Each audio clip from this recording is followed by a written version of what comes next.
আপনারা ইসরাফিল আলাইহিস সালামের একজন ফেরেশতা, ওনার নাম শুনেছেন না? One of the major angels, major একজন ফেরেশতা। আল্লাহ তাআলা ওনাকে সৃষ্টিই করেছেন এই বিশাল হুইসেল একটা ফুৎকার দেওয়ার জন্য, আর কোনো কাজ নাই। ওনার অ্যাসাইনমেন্ট এই একটাই, সৃষ্টির পর থেকে আজ অবধি বিশাল হুইসেলটা নিয়ে আল্লাহর আরশের দিকে তিনি তাকিয়ে আছেন অপলক নেত্রে, পলকও ফেলেন না চোখের, যে কখন আল্লাহ তাআলা অর্ডার করবেন, করার সাথে সাথে ফুৎকার দিবেন তিনি। আবার না দেরি হয়ে যায়, আবার না আল্লাহর আদেশ পালনে কোনো গাফলতি হয়ে যায়। তিনটা ফুৎকার দেওয়ার জন্য আল্লাহ তাআলা ওনাকে সৃষ্টি করেছেন। প্রথম ফুৎকারটাকে বলে নাফখাতুল ফাজা, যে ফুৎকারের সাথে সাথে মানুষগুলো তটস্থ হয়ে যাবে, পৃথিবীর মানুষ তটস্থ হয়ে যাবে। যখন তটস্থ হবে তখন কি অবস্থা হবে সেটাই আল্লাহ তাআলা এই সূরার প্রথম আয়াতে বললেন, যে ইদা জুলজিলাতিল আরদু জিলজালাহা, যখন পুরো পৃথিবীকে প্রকম্পিত করা হবে মারাত্মকভাবে। ইসরাফিল আলাইহিস সালাম প্রথম যে ফুৎকারটা দিবেন তখন পুরো পৃথিবী কেঁপে উঠবে, মারাত্মকভাবে কেঁপে উঠবে। তারপরের যে ফুৎকার দিবেন তখন সব মরে যাবে, আমরা পৃথিবীতে কেউই বেঁচে থাকবো না। তখন মানুষ মরে যাবে, জিন জাতি মরে যাবে, সমস্ত ফেরেশতারাও মরে যাবে। যেই ফেরেশতা মালাকুল মাউত, যিনি মৃত্যুর ফেরেশতা, যার মাধ্যমে আল্লাহ তাআলা মৃত্যু ঘটিয়ে থাকেন, তারও মৃত্যু ঘটবে। সে আল্লাহ তাআলার কাছে বলবে, আল্লাহ পৃথিবীর সবাই মরেছে, আপনার আদেশ অনুযায়ী মানুষ, জিন,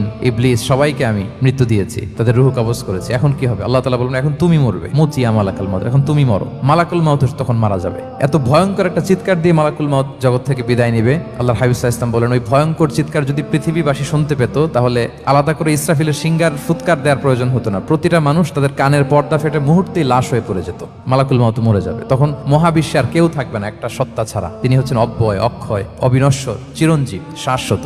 এরপর কেউ যখন থাকবে না, আল্লাহ তাআলা ইসরাফিল আলাইহিস সালামকে আবার জীবিত করবেন। তখন তিনি সর্বশেষ হুইসেলটা দিবেন, আবার জীবিত হয়ে তিনি লাস্ট 3 নাম্বার হুইসেলটা দিবেন।